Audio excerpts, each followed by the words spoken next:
আমরা চলে আসছি যমুনার চরে। এখন আমরা আছি বাদাম খেতে। ওই যে আমাদের মামা সে বৈশা বৈশা বাদাম তুলতেছে আর খাইতেছে, যদিও বিষয়টা আমাদের চুরি করার মধ্যে পড়ে গেছে, কারণ বাদাম ক্ষেতের মালিক নাই।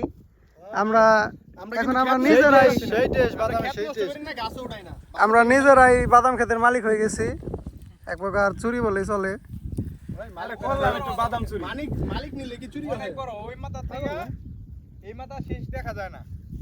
বিশাল বড় বাদাম ক্ষেত। আমরা এখানে দুই একটা বাদাম খাইলে মালিকের মনে হয় না খুব একটা লস হইব।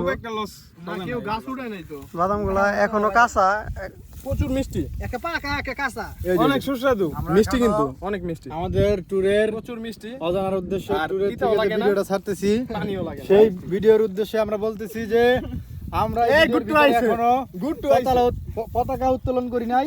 আমরা পতাকা এখনই উত্তোলন করবো, আপনারা সবাই আমাদের সাথে থাকেন।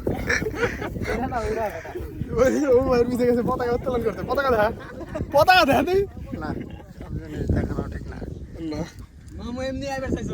আমরা নদী পার হয়ে চরে চলে আসছি।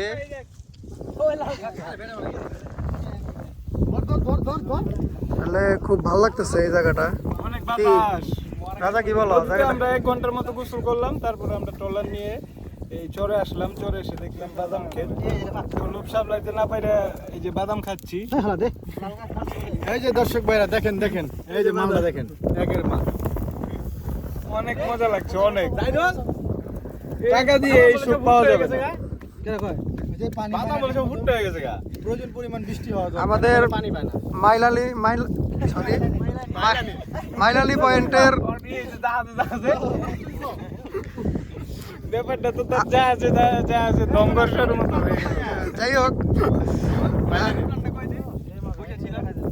আমাদের মাইলানি পয়েন্টের বাৎসরিক ট্যুর আর কি, যেটা পিকনিক।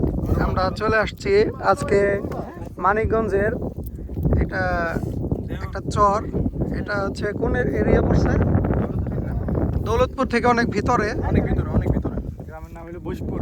হ্যাঁ, গ্রামের নাম বৈশপুর। তো বৈশপুর গ্রাম পার হয়ে আমরা এই চরে চলে আসছি। গ্রামটা আসলে দূরে, অনেক দূরে, ওই পারে মাঝখানে নদী আছে।